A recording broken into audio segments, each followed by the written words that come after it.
മുഴങ്ങുന്നൊരു ശബ്ദമാണ്. ദീർഘനാളുകൾ ഈ ഭൂമിയുടെ മുകൾ പരപ്പിൽ ജീവിച്ചിരിക്കുവാൻ നാം ഏവർക്കും ആഗ്രഹമുണ്ടെങ്കിലും ഇന്ന് അല്ലെങ്കിൽ നാളെ അല്ലെങ്കിൽ മറ്റൊരിക്കൽ മരണമെന്ന ശത്രു മുമ്പിൽ നാം കീഴടങ്ങിയേ മതിയാകുകയുള്ളൂ. എന്നാൽ മരണത്തിനപ്പുറമായി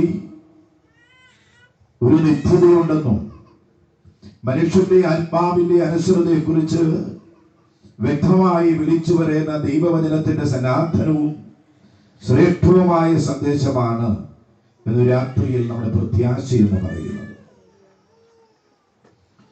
മരണത്തെക്കുറിച്ചാണ് ഇന്ന് രാത്രിയിൽ ചില നിമിഷങ്ങൾ ദൈവവചനത്തിലൂടെ ഞാൻ പങ്കുവയ്ക്കുവാനായിട്ട് ആഗ്രഹിക്കുന്നത്.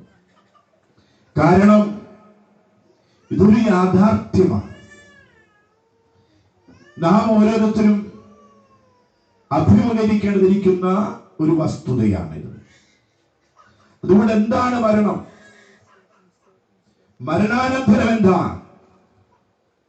ഇതിന് വ്യക്തവും ദൃഢവുമായ മറുപടി വിശുദ്ധ ബൈബിളിലൂടെ പരിശുദ്ധാത്മാവ് നമുക്ക് നൽകുന്നുണ്ട്. പ്രാർത്ഥനയോടുകൂടി സമീപിക്കുന്ന ഏതൊരു വ്യക്തിക്കും വ്യക്തമായിട്ടും തന്റെ ആയുസ്സിനെ കുറിച്ചുള്ള അവബോധമുണ്ടാകുവാൻ പരിശുദ്ധ വചനം സഹായിക്കും.